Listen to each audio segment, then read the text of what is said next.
tá valendo. Já estamos aí, começando mais uma vez.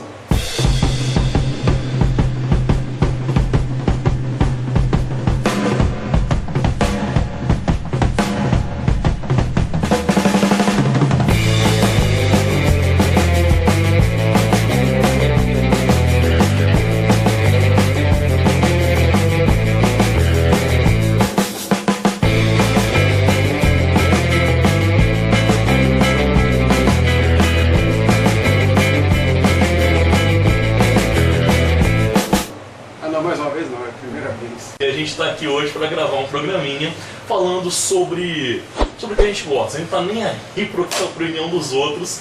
O importante é justamente falar sobre quadrinhos, sobre filmes, sobre música que nós julgamos ser de qualidade. E o que mostra também que a nossa vida sexual está quase num zero negativo, né? E por isso que a gente está aqui falando para vocês. Na verdade, esse vídeo ele vai fazer parte de um conteúdo um site que a gente está criando que chama Toca do Delírio, para falar de tudo que o Vinícius comentou aí. Quadrinhos, cinema, tudo relacionado à cultura pop, a partir de um ponto de vista de algo crítico, de conceitos filosóficos, sociológicos ou não, e até religiosos. Quem sabe? Gostaria até de aproveitar esse momento para agradecer aos nossos patrocinadores. Sou eu. E eu que seja meu quarto. Né? Obrigado a nós mesmos. Mas só uma explicação rápida. Nós não somos nerds, porque para ser nerd tem que ter uma profundidade muito grande no consumo dessas coisas. Nós somos medíocres. E em algumas coisas sim. E, pô, e assim, a gente não, pelo menos eu não sirvo para ser nerd. Você serve para ser nerd, eu não. Por quê? Porque para ser nerd tem que ser feio e não pegar ninguém. Mas como o Vinícius falou também, nós resolvemos fazer isso por quê? Porque a gente tem um gosto em comum com várias coisas produzidas pela cultura pop, cinema, quadrinho, literatura, porque a gente gosta de falar, gosta de trocar essa ideia sobre isso. Eu e o Vinícius sempre trocava uma ideia sobre essas coisas que a gente assiste, que a gente lê, e porque a gente está sem namorada também, estou na pista para negócio. Depois eu acrescento meu Face aí, quem quiser adicionar, né, os milhares de fãs que vão aparecer, só vai assistir essa merda, só minha mãe e o seu sobrinho. Com os meus alunos para passar de ano também. Uma coisa que eu acho importante falar é o seguinte: o que a gente vai abordar aqui é o nosso ponto de vista, como você falou, né? Isso aí. E depois, porque eu já postei coisas lá, você já deve ter acontecido isso com você escreve alguma coisa sobre o filme, sobre uma coisa que você assistiu, aí tem um monte de mala que fica lá, não, mas não é isso não, isso que você falou não tem nada a ver, você esqueceu de falar de não sei o quê. Pô, é o meu ponto de vista, o que eu acho que é legal, o que eu acho que é interessante estar abordando naquela obra. Se você não gostou, faz o seu vídeo. E a gente não tem culpa de estar sempre certo também. Nosso tema de hoje é Matrix. At last.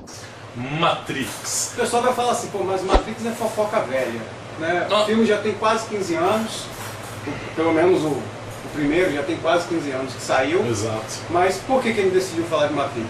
Fala aí. Rapaz, Matrix é a junção de uma série de coisas. Primeiro, uma cultura cyberpunk, que depois se tornou mais atual do que nunca. Né? A gente está mergulhando cada vez mais nesse mundo psicodélico, nesse mundo virtual. E fora uma série de discussões filosóficas que o filme traz. Pô, inclusive você esqueceu de pegar para mencionar o Bauman, né, cara? Exatamente. A gente tem aqui uma coleção do Bauman aqui, quem quiser depois dá uma olhada. Explica rapidamente o que é o Bauman, assim, de maneira sintética, sem ficar falando igual Shakespeare, por favor. Desculpa, Bauman, ele é um cara, é um filósofo, um pensador, já está bem idoso. Zygmunt Bauman, exatamente, ele é polonês, se não me falei a memória. E ele escreve livros falando sobre essa modernidade ou essa pós-modernidade líquida, onde nada é material, nada é palpável, tudo passa com o tempo. A gente vive num mundo de eufemismo, a gente vive num mundo que ninguém liga pra ninguém, nada se leva a sério, então ele leva um pouco para esse lado, uma visão crítica essa ideia da pós-modernidade que as coisas têm que ser consumidas muito rápido para poder dar logo espaço para que uma outra coisa surja, né? Isso aí você vê em tudo quanto é segmento da vida contemporânea. A Matrix é o mundo ideal gerado por computadores, feito para manter-nos sob controle, para transformar um ser humano nisto. Eu te falei isso, cara, que quando eu fui assistir Matrix, falei semana passada, não, semana com você. Quando eu fui assistir Matrix a primeira vez, eu falei, pô, isso deve ser uma porcaria, né? Um monte de efeito especial, um monte de coisa explodindo. E eu já tenho, assim, uma desconfiança de filmes que começam com uma explosão nos 2 primeiros minutos do filme, né? Mas aí, pô, me surpreendi. Eu assisti num momento meio louco, assim, porque eu tinha acabado de entrar na universidade, primeiro período de curso de filosofia, e você assiste um filme igual Matrix, né? E aí, assim, só para poder contextualizar, esse aqui é o primeiro, né, primeiro da trilogia. Isso saiu da cabeça de 2 irmãos diretores, os irmãos Chomsky, não sei Um dia eu aprendo. O que eles são? Não, eu sei que são norte-americanos. Eu sei que um mudou, né? Mudou muito drasticamente a sua visão de mundo. E aí lançaram. E assim, o que mais me chamou a atenção são as referências que ele faz a reflexões sobre como funciona a sociedade contemporânea, a sociedade moderna. Tem conceitos filosóficos que são muito estudados, que tem muita credibilidade. E aí, são debatidos até alguns muito complexos, mas que o filme ele traz de uma forma bem light, né, para sua assimilação. Eu separei 2 que eu acho que são os mais fundamentais aqui. O Mito da Caverna de Platão, aquela história onde Platão, para poder ilustrar sobre da onde vem o nosso conhecimento ou da onde não vem o conhecimento, né, no caso da alienação, no caso da incapacidade de perceber o que existe na nossa volta, ele criou uma alegoria, uma imagem de pessoas que vivem numa caverna e teriam vivido lá a vida toda, e de repente um se liberta, e quando ele se liberta ele conhece esse mundo aqui, que para nós é uma coisa banal, trivial, mas que para eles torna uma grande novidade. E ele não sabia que esse mundo existia, não sabia de tudo isso aqui. E aí ele volta para a caverna para tentar contar para as pessoas que existe um mundo além das sombras que eles vêm passando no fundo da caverna, só que as pessoas acostumadas àquelas sombras não acreditam nele, e para não sair da segurança da caverna, que essas novas ideias estão ameaçando, eles então matam o cara. Então, na verdade, se você assistir Matrix, por trás de todos os efeitos especiais, nas entrelinhas do roteiro, você vai ver o tempo todo ali. Tem uma... na realidade, os efeitos especiais, eles são a cereja do bolo, né? Agora o bolo mesmo é toda a ideologia por trás de cada cena. E aí, para contextualizar a situação do filme, né? É um filme distópico, que é um mundo que teve uma guerra entre as máquinas e os seres humanos. As máquinas teriam se tornado autossuficientes, a tecnologia avançou num ponto tão absurdo que as máquinas ganharam uma consciência própria e de repente resolveram, não, agora não quero mais obedecer ao ser humano não, agora vou mandar em tudo. E aí destrói tudo. A guerra faz com que tudo fique destruído. E aí as máquinas vencem a guerra, tomam conta do mundo, só que elas escravizam os seres humanos para roubar a energia do corpo dos seres humanos, que é o que alimenta elas, já que a guerra destruiu a atmosfera. Alguns poucos se salvam, né, dentro no interior terrestre. E aí no mundo destruído você tem um grupo, né, uma pequena civilização de tudo que existia, que ainda se mantém. Só que as máquinas criam a Matrix, que é o quê? Uma espécie de programa que ela implanta na cabeça de pessoas que as máquinas aprisionaram, para poder, enquanto ela está acreditando que esse mundo é real, que tudo isso aqui que a gente está vivendo é a realidade, na verdade o corpo delas estão lá nesse mundo destruído, sendo sugados com a energia do corpo humano sendo sugado pelas máquinas que precisam dessa energia do corpo do ser humano. Então, na verdade, a premissa é a seguinte: isso aqui não é nada real. Isso aqui é como se você tivesse um programa implantado na sua cabeça e você agora está num casulo com uma gosma rosa sendo sugado as suas energias, tanto psicológicas, emocionais, quanto... Não, e você pode ver também que essa menção que eles fazem, né, ao mito da caverna, também podem ser extraídas outras ideias dentro do filme. Tem uma situação que é curiosa, que é o seguinte: esse grupo que consegue sobreviver, esse grupo que consegue, rebelde, consegue escapar do domínio das máquinas, eles ficam tentando libertar essas pessoas que estão sendo escravizadas pela Matrix, né?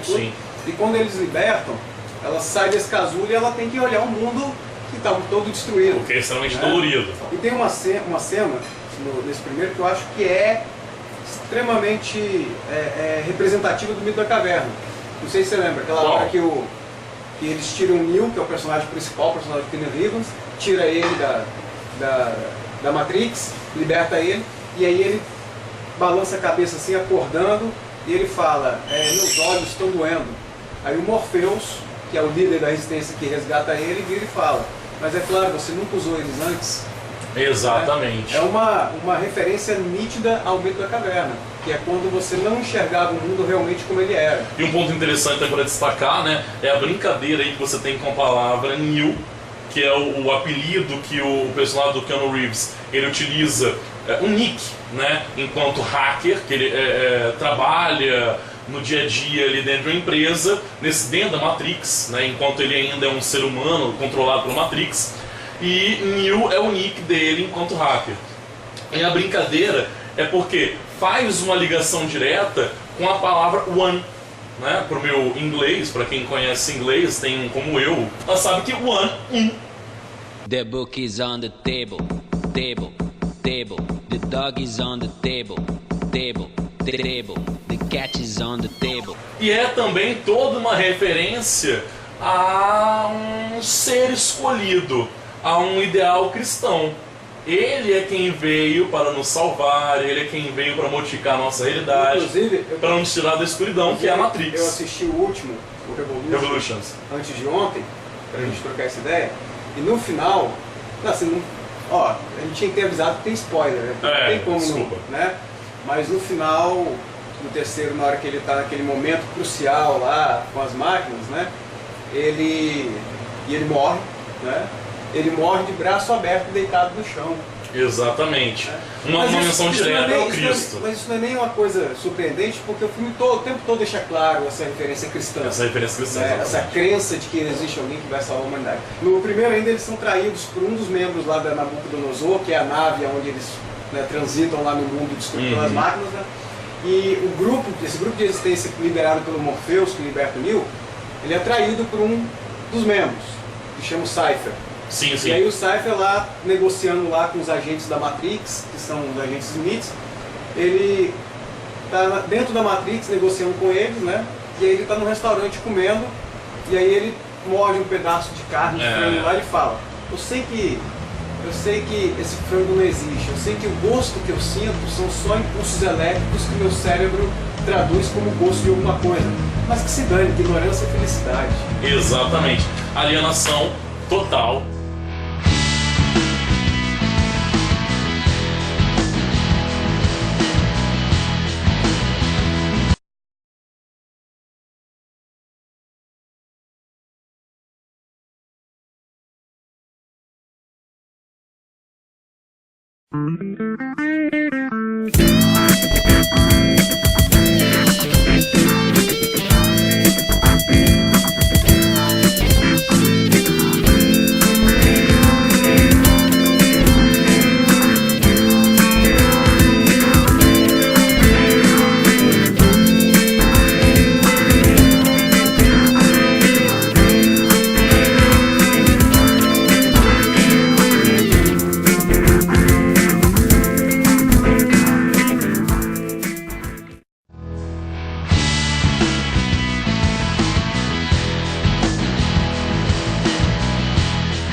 Vamos seguir aí com a apresentação dos DVDs. A gente falou sobre Matrix número 1.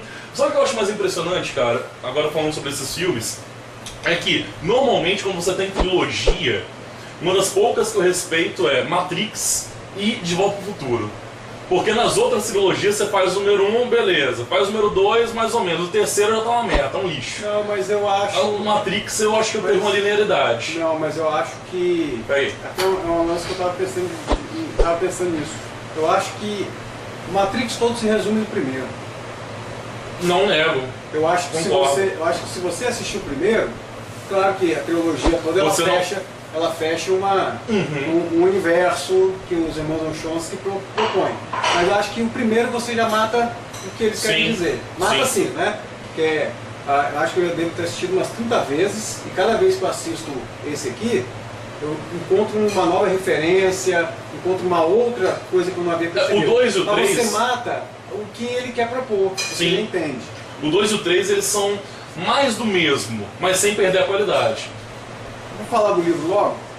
Não, faltou você falar uma coisa, você ia comentar sobre os dois conceitos existentes. Falou sobre o primeiro conceito, que é o mito da caverna, e o segundo conceito filosófico. O segundo é uma obra que até os irmãos Chomsky eles declararam, né, ter baseado um pouco. Declararam que é muito ligado às reflexões de uma obra que chama Simulacros e Simulações, de um filósofo que chama Jean Baudrillard, que é, na verdade, aquela discussão do Bauman. Só que o Bauman faz isso, sei lá, no que eu entendo, de uma forma mais acadêmica. Já o Baudrillard faz isso de uma forma mais figurativa. Ele usa uma linguagem mais ligada a ícones da cultura pop, para poder mostrar como funciona. Ele pega um exemplo, ele dá uma fantasiada, mas para falar sobre uma coisa séria. Um pouco aí de um George Orwell falando sobre, né, essa nossa política atual pela revolução dos bichos. Não, mas ele não é um ficcionista. Ele não sim. Não faz ficção. Mas ele usa uma linguagem mais... Os dois são acadêmicos, mas o Baudrillard ele é mais porra louca, assim, né? O Bauman O Bauman é um cara mais metódico, né, e tudo. O Baudrillard não, o Baudrillard ele chuta o balde, assim, né? Rasgado. Né? Exatamente. Mas enfim, e aí são as duas grandes referências que tem aqui. Agora não é só isso, cara, né? E aí justamente entra esse livro aqui, que Matrix do Deserto do Real. É um livro que foi lançado, eu acho que 3 ou 4 anos depois, no filme 2003, isso mesmo. Matrix é de 99? Então, 99. É um livro que ele reúne vários artigos, todos independentes um do outro, de vários pensadores, vários intelectuais de vários lugares do mundo, cada um fazendo uma reflexão de Matrix a partir de um conceito filosófico ou um conceito sociológico. Não sei se é possível de achar ele ainda, porque ele... É um livro antigo, dá pra ver que tá surrado. Exatamente, já, né? Eu comprei logo que foi lançado, e é um livro muito legal de ler. Rapaz, eu lembro de você dando aula pra mim, porque ele foi meu professor, né? E hoje eu sou professor, só que eu lembro do trabalho dele. Você dando aula pra mim, levando esse livro, inclusive. Você comentando sobre ele em sala de aula. Tem uma outra aqui que é um spin-off. Sabe o que é um spin-off? Não sabe o que é spin-off? O cara se propõe a participar de um site que vai falar sobre quadrinho, cultura pop, literatura, cinema. Rapaz! E não sabe o que é um spin-off. Eu sei que é spin-off. Vamos embora pra o mar, beber, cair, levantar. Spin-off é tudo aquilo que é produzido paralelamente à história principal, que se passa num livro, num quadrinho, num jogo de videogame, né? Então é aquilo que aquela história que acontece ao mesmo tempo que a história principal, né, está existindo naquele momento. Exatamente. E aí lançaram ainda no Animatrix. Lançaram logo depois que saiu a trilogia, né, foi concluída. Eles lançaram essa série de animações, são 9 animações, todas relacionadas ao universo Matrix. Muito bom, muito bom. O legal é que são animações das mais variadas possíveis. E tem 2 aqui que são muito legais, que conta como que o mundo chegou no caso que essas 2 animações contam como que o mundo ficou do jeito que ele se encontra quando a trilogia Matrix começa. Fala sobre a guerra das máquinas, tem uma reflexão muito legal, que as máquinas começam a ganhar aquela autonomia, porque cada vez mais o homem sente necessidade de que ela substitua eles. O Robocop aí, que a gente assistiu nessa semana. Exato. Muito bom, vale a pena também assistir. O Robocop coloca essa reflexão também, e há 15 anos atrás, quando o Matrix saiu, já era colocado isso, e agora mais ainda o Robocop está colocando essa questão, e mostra esse mundo, como que as máquinas começam aos poucos a ir substituindo, e como que os seres humanos começam a ficar com medo dessa autonomia das máquinas, né? É uma história que eu destaco aí, que eu gosto muito. Primeiro, o que chama atenção é a variedade de histórias, né? São 9 histórias, muitas delas bem diferentes, algumas se inserindo para tentar explicar algo no Matrix, outras não, né? Outras mostrando um mundo paralelo, não tirando a lógica da Matrix, controlando as pessoas, e também a variedade de imagens, da questão de como foram construídas cenas, o desenho é muito chamativo, cada um seguindo uma tendência, um estilo. E eu destaco uma história que me chamou muita atenção, que você deve lembrar, é a história daquele corredor. Né? O corredor que ele começa a maratona, todo mundo aposta nele, mas por algum motivo ele começa a questionar a Matrix, ele começa a perceber o que existe na Matrix.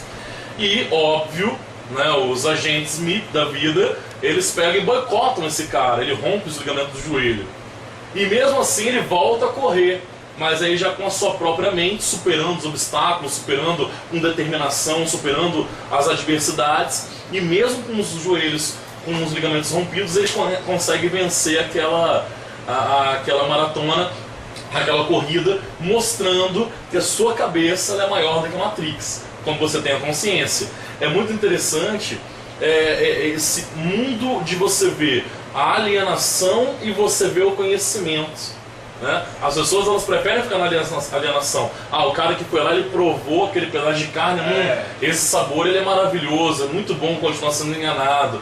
Ou aquele cara que ele prefere sofrer, como disse lá o Neo, quando ele abre os olhos pela primeira vez, o Morpheus, que você já comentou, faz a crítica. Não, seus olhos são não é porque você nunca abriu os olhos antes. Não é nenhuma crítica, uma constatação. Uma crítica, uma constatação, exatamente. Exatamente, vem desse paralelo, né? Quando você abre os olhos, quando você procura ver os problemas do mundo, pô, é uma dor que você sente. Tem uma sequência que eu acho muito legal nesse primeiro Matrix ainda, que o Morpheus está explicando para o Neo como que é a Matrix, né? E eles dentro da Matrix, na verdade dentro de um programa simulando a Matrix. Você vê que coisa, a Matrix já é uma simulação da realidade. Tem uma simulação dentro da simulação. Eles estão numa simulação da simulação, e aí o Morpheus fala, tá vendo todo mundo, eles no meio, tipo como se fosse num centro assim, né, num grande centro urbano, um monte de pra lá e pra cá. Aí o Morpheus fala, todas essas pessoas aí, elas pensam que estão tendo uma vida normal, que isso tudo aqui é real e tudo, mas na verdade elas estão numa grande ilusão que foi criada para elas acharem que essa vida é normal. E aí o Morpheus fala, mas cuidado, não tenta avisar elas disso não. Não tenta dizer para elas que isso que ela está vivendo não é realidade, que isso que ela acredita não é verdade. Porque elas vão estar tão apegadas ao sistema que elas vão ser capazes de ir contra você. Uma outra referência ao mito da caverna. Sim. Que quando lá aquele cara que fugiu, que viu o mundo real fora da caverna, tentou alertar o pessoal da caverna, pensou, pô, peraí, não mexer com isso não, tá tudo quieto. E ele insistiu para sair daquela rotina, né? E já que a gente estava comentando antes sobre a questão desse cunho religioso, né? A velha ideia que sempre é debatida, lembrada pelos pastores, né, midiáticos. Eu não uso nada de vocês para ter audiência, eu não preciso de vocês, eu uso a minha fé. Eu uso a minha fé. A velha ideia do livre-arbítrio, que é aquela cena das pílulas, né? Você quer escolher qual das duas. I know exactly what you mean. Take the blue pill. The story ends. You wake up in your bed and believe whatever you want to believe. You take the red pill. You stay in Wonderland. And I show you how deep the rabbit hole goes. Como pílula vermelha, você escolhe acordar e realmente ver a vida como é. E a pílula azul você continua dormindo. Agora, e o interessante, mais uma coisa interessante, Júnior, é o seguinte. É porque naquela cena tem um erro. Que é um erro que é cometido, que é propagado até hoje.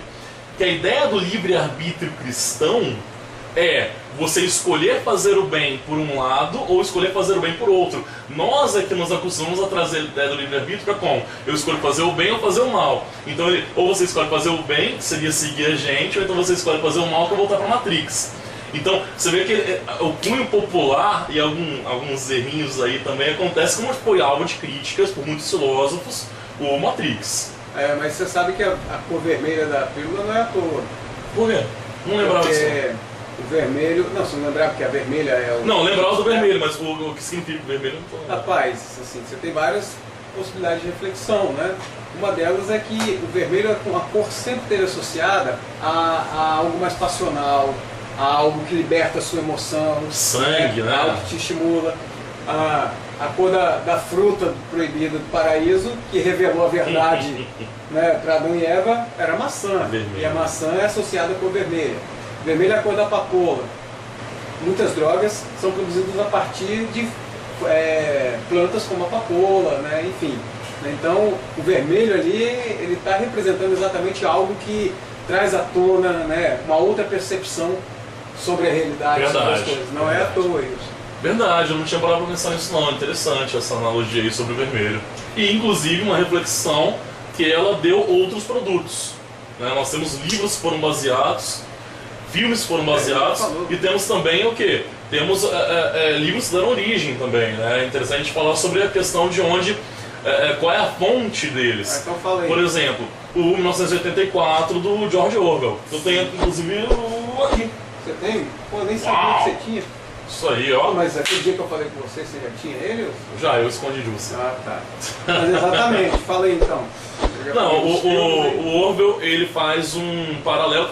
Essa obra que ela ficou famosa pelo Big Brother atual e por essa neura que nós vivemos, de que tudo tem que ser vigiado, tudo tem que ter uma câmera pelas ruas. Então ele faz um paralelo onde a nossa vida ela passa a ser controlada pelas câmeras. Obrigado. Isso, garoto propaganda. Então essa nossa vida ela passa a ser controlada pelas câmeras.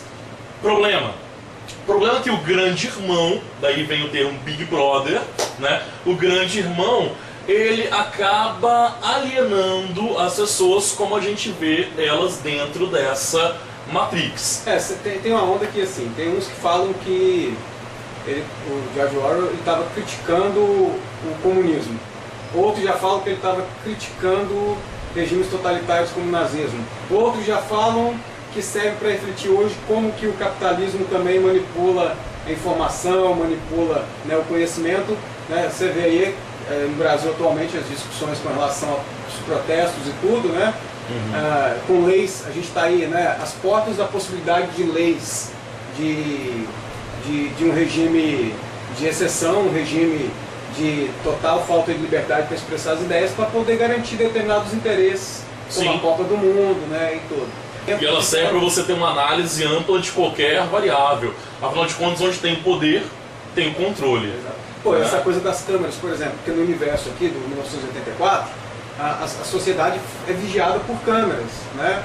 Onde tudo que elas fazem é vigiado, e se ela cometer alguma coisa que esteja fora das regras que o Estado estabeleceu, existe uma série de punições que ela sofre e tudo. A gente nunca teve tão vigiado por câmeras. Exato. Né? E pior de tudo, né, é que a sociedade ela compra essa ideia das câmeras. Ela gosta de ver e ela gosta de ser assistida também. Exatamente. É inegável. Porque cria até certo ponto, isso aí já é um tema para outras discussões, uma falsa sensação de proteção, de segurança, quando ela não existe. Você sabia que tem dois filmes que já foram feitos? Sabia? O próprio 1984 e o Equilibrium. Não. Eu tô falando o Equilibrium com relação à Matrix. Eu tô falando baseado no livro. No livro? Qual? Dois filmes. Não sei. Um é 1984, saiu em 1984 mesmo, provavelmente. Que eu cometi um pecado, ainda não assisti. Provavelmente uma jogada de estúdio lá que fizeram em 84. Vamos lançar, aproveitar esse papo. Mas antes já tinha saído em 1968, uma filmagem em 1968. Não, mas qual o nome do filme? 1984. Dois filmes com o mesmo nome. Sim. Na verdade um foi feito, depois eles fizeram uma releitura, né? Uma coisa aí assim. Fizeram o filme 1984, baseado nesse livro, em 1968, porque 1984 era o futuro na época que o George Orwell escreveu. Então ele chamou... completamente distópico, né? Exatamente. Bem... Para ele, né, isso aqui ia ser uns 40 anos na frente, para ele, aquela sociedade que ele já via nascer ali, naquele mundo pós-industrial, né, pós-revolução industrial, ele já, daqui a 40 anos, aí falou, em 1984 vai ter essa merda. Ele criou esse... Exatamente. Aí em 68 fizeram o primeiro filme. E aí em 84, que é eu esqueci o nome do ator, é William Hurt, alguma coisa assim. É um ator muito famoso na década de 80. Ele faz o personagem principal. E o melhor é o de 84 mesmo, o de 1984. Ele é mais... É raro, né? Normalmente o original é o melhor. O primeiro, mas é muito bom. E tem o filme, o Equilibrium. O Equilibrium. Né? Que é espetacular, um filme que ficou meio classe B, né? Porque a galera, a gente não conhece, não teve tanto sucesso, estardalhaço, exatamente. Hoje em dia é até difícil eu já procurei em várias lojas virtuais poder comprar o DVD Equilibrium, não encontro. Se alguém encontrar aí, me diga onde está para poder comprar, ter no meu acervo. Paga qualquer coisa se você achar. Nem tudo. Mas o Equilibrium, ele é talvez mais fiel ao Orwell do que o próprio Matrix, porque o Matrix ele faz uma miscelânea de ideias. O Equilibrium não. Ele já mostra aquela sociedade bem de controle e uma sociedade até certo ponto insensível perante as coisas. Tanto que uma das cenas iniciais, que é de pura ação, é ele destruindo livros. Porque o livro, a partir do momento que você lê, você se torna mais criativo, você se torna mais autônomo, exatamente, né? Você tem o Christian Bale, que é o Batman, né? O Batman, né? Ficou assim, o Batman. Ele não é o Batman. Ele não é o Batman. Ele interpreta o Batman. O Batman é o Bruce Wayne. Ele é o personagem principal do Equilibrium. Aí ele é uma espécie de um guardião, um policial, mas ele chama de... O nome até é sacerdote, eu acho. Sacerdote. Que é assim, a situação distópica do mundo lá em Equilíbrio é a mesma em quase tudo. Teve uma catástrofe mundial e aí um governo totalitário se estabelece com a desculpa de que um mundo pós-apocalíptico, para poder manter a ordem e a segurança de todo mundo, você tem que ter um governo autoritário. Aí se estabelece um governo totalitário e esse governo começa, como sempre, a controlar o que as pessoas fazem. E todos viram inimigos de todos, né? Porque você vê assim como em 1984, um vigia o outro, não são só as câmeras. Se você faz uma coisa que esteja fora daquele centro do comum que eles acreditam, você é denunciado e pode ser alvo até de morte. Mas sabe o que eu acho muito legal no Equilíbrio? Ele tem um negócio ali que esse governo totalitário ele acredita que o que teria causado o grande conflito mundial que destruiu tudo foram as emoções humanas, né? As emoções humanas, elas fazem com que o homem se destrua. Então eles criam uma droga que ela interfere na produção de endorfina, né? E uma série de outras substâncias do organismo que estimulam sua emoção, seus desejos, e ela deixa aquilo ali o mínimo possível. Você vira quase um robô, você tem uma atitude mecânica perante as coisas. Nada. Então todo mundo tem que tomar essa droga. Exato. E aí esse lance da vigilância mútua faz com que todo mundo vigie se todo mundo está tomando a droga. O que retoma inclusive uma outra grande obra deste mundo distópico, um grande autor que é o Aldous Huxley, em Admirável Mundo Novo, com a soma, né? Que você tinha que tomar uma droga chamada soma e que te inibia. Isso aí, eu acho que acabou, né? Pois é, a gente vai agora se despedir. A gente não sabe ainda qual vai ser o próximo, mas se vocês quiserem, provavelmente esse vídeo vai ser lançado quando a gente ia botar o site no ar, né? Isso aí. Toca do Delírio. Vai ter espaço lá para quem quiser conversar, quiser comentar, xingar, interagir, falar que não tava legal, né? E não que eu seja parecido, ou então lembre alguma coisa do Cauê Moura, apesar de ser barbudo, gordo, né? E às vezes meio ignorante, Cauê Moura. Você não sabe quem é, né? Cauê Moura? Cauê Moura? Cauê Moura. Não tenho a mínima ideia de quem é esse cara. Quando eu me deparei pela primeira vez com esse vídeo, eu já pensei na hora em fazer um vídeo resposta escrotizando esse filho da p***, tá ligado? Vou falar igual ele. Se você gostou ou não gostou, meu querido, dane-se, é importante você chegar lá, dar seu like ou seu dislike, popularizar aí o nosso vídeo e incentivar a gente para produzir outros. Inclusive, eu faço uma sugestão, né? Eu acho que pra galera assistir o próximo, dar mais audiência, a gente pode sortear alguma coisa. Por exemplo, tem aqui, a Graphic Novel 300, né, do Frank Miller, que o Vinícius está disponibilizando. A gente não vai sortear nada da minha coleção. Obrigado. Brincadeira. E até a próxima, né? Isso aí.